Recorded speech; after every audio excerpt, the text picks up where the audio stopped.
Welcome to Mrs. V's Reading Corner, where you can enjoy books for educational, fun, or even bedtime stories.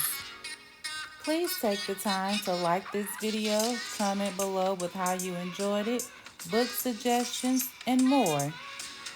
And don't forget to subscribe to my channel to get all the new books that I post first. The Gymnast by Soto.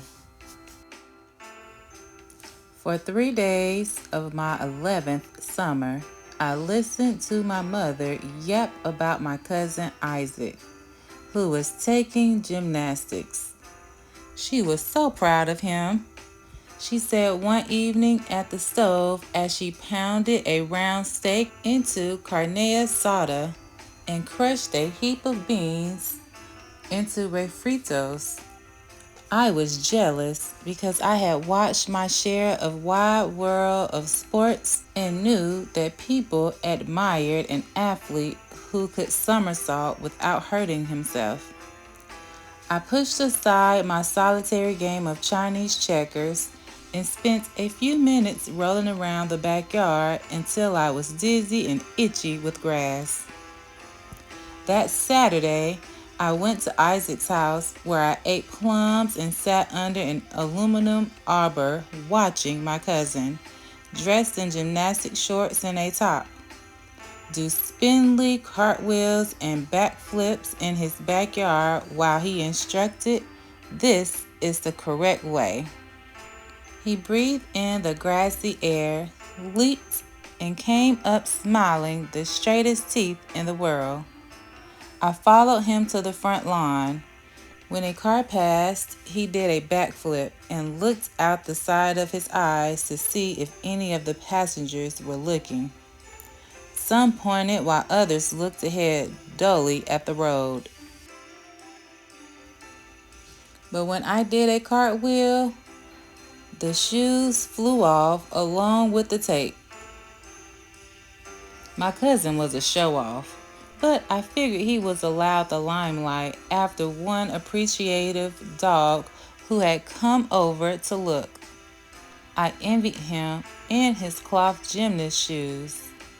I liked the way they looked, slim, black, and cool. They seemed special, something I could never slip onto my feet. I ate the plums and watched him until he was sweaty and out of breath.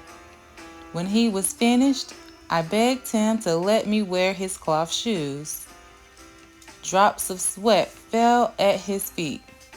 He looked at me with disdain, ran a yellow towel across his face, and patted his neck dry. He tore the white tape from his wrist. I liked the tape as well and tried to paste it around my wrist. He washed off his hands.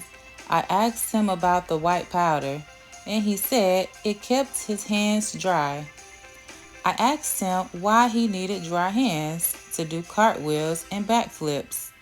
He said that all gymnasts kept their hands dry, then drank from a bottle of greenish water he said was filled with nutrients. I asked him again if I could wear his shoes. He slipped them off and said, "Okay, just for a while." The shoes were loose, but I liked them. I went to the front yard with my wrist dripping tape and my hands white as gloves. I smiled slyly and thought I looked neat. But when I did a cartwheel, the shoes flew off along with the tape and my cousin yelled and stumped the grass. I was glad to get home. I was jealous and miserable. But the next day, I found a pair of old vinyl slippers in the closet that were sort of like gymnastic shoes.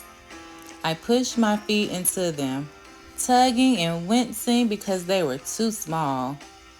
I took a few steps, admiring my feet, which looked like bloated water balloons, and went outside to do cartwheels on the front lawn. A friend skidded to a stop on his bike, one cheek fat with sunflower seeds. His mouth churned to a stop. He asked why I was wearing slippers on a hot day. I made a face at him and said that they were gymnastic shoes, not flippers. He watched me do cartwheels for a while, then rode away doing a wheelie. I returned inside. I looked for tape to wrap my wrist, but could only find circle bandages in the medicine cabinet. I dipped my hands in flour to keep them dry and went back outside to do cartwheels. And finally, after much hesitation, a backflip that nearly cost me my life when I landed on my head. I crawled to the shade, stars of pain pulsating in my shoulder and neck. My brother glided by on his bike, smooth as a kite. He stared at me and asked why I was wearing slippers. I didn't answer him. My neck still hurt. He asked about the flour on my hands, and I told him to leave me alone. I turned on the hose and drank cool water. I walked to our main playground, where I played Chinese checkers and was asked a dozen times why I was wearing slippers. I'm taking gymnastics, I lied. And these are the kind of shoes you wear. When one kid asked why I had white powder on my hands and in my hair, I gave up on Chinese checkers and returned home, my feet throbbing. But before I went inside, I took off the slippers. My toes cooled on the summery grass. I ran a garden hose on my feet and bluish ankles, and a chill ran up my back. Dinner was a 10-minute affair of piranha-like eating and 30 minutes of washing dishes. Once finished, I returned to the backyard, where I again stuffed my feet into the slippers and did cartwheels by the dizzy dozens. After a while, they were easy. I had to move on. I sucked in the summer air along with the smoke of a farewell barbecue and tried a backflip. I landed on my neck again. This time, I saw an orange burst behind my eyes.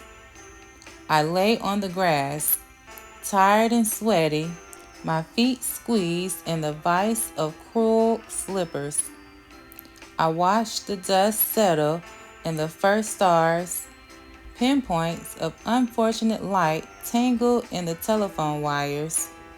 I ate a plum and pictured my cousin, who was probably cartwheeling to the audience of one sleeping dog. The end.